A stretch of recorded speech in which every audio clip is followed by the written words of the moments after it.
দুনিয়ার বাজারে আজকে তেলের সংকট। হিন্দু, বৌদ্ধ, খ্রিস্টান, মুসলিম সকল প্রজাতি জাতি আজকে তেলের সংকটে ভুগছে। এখান থেকেই তো শিক্ষা নেওয়া যায়। আজকে তেলের জন্য এখান থেকে ওখানে যাওয়া খুবই কষ্টকর হয়ে যাচ্ছে। কাল কিয়ামতের ময়দানে যদি আমাদের আমল না থাকে তাহলে কি অবস্থা হবে সেদিন।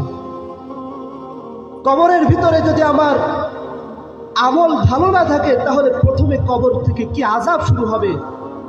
হায় আফসোস, দুনিয়ার হিসাব খুবই বুঝি। সেদিন তো দেখলাম তেল পাম্পে তেল না পেয়ে রাত্রি যাপন করছে, শুয়ে রয়েছে, অথচ বিবেকে সাড়া দেয় না। হঠাৎ করে কোন সময় আমার জীবনে তেল ফুরায় যায় আর আমি ওই আখিরাতে ধরা খেয়ে যাই। ভাববার বিষয়, চিন্তা করার বিষয়। আজকে আমরা চলতেছি কিন্তু আমাদের প্রত্যেকটা জিনিসের একটা মেয়াদ আছে। ফ্রিজ কিনলে 12 বছরের ওয়ারেন্টি, এসি কিনলে 10 বছর 12 বছরের ওয়ারেন্টি, মোবাইল কিনলে মোবাইলের ব্যাটারির ওয়ারেন্টি একরকম, চার্জারের ওয়ারেন্টি দেওয়া হয়। ভাইরা আমার, বন্ধুরা আমার, মায়েরা আমার, আমাদের জীবনের এমন কোনো গ্যারান্টি কার্ড কিন্তু নাই। হঠাৎ করে ডাক আসবে, আমাদের চলে যেতে হবে। আমি মুসলমান, তাই বিশ্বাস করি, প্রত্যেকটা জাতি বিশ্বাস করে। এজন্য আমাদের কিছু আমল করতে হবে। আল্লাহ তাআলা আমাদেরকে আমল করার কথা বলেছেন।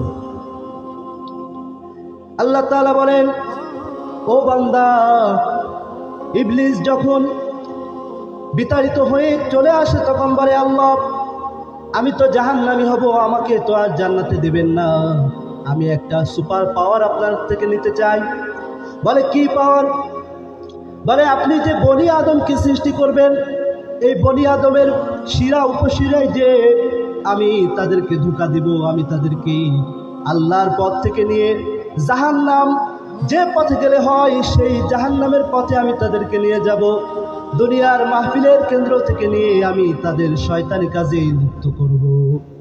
আল্লাহ তাআলা বলল, হ্যাঁ ইবলিস, তোমার কথা ঠিক আছে, তোমার এই সুপ্রিম পাওয়ার আমি দিয়ে দিলাম।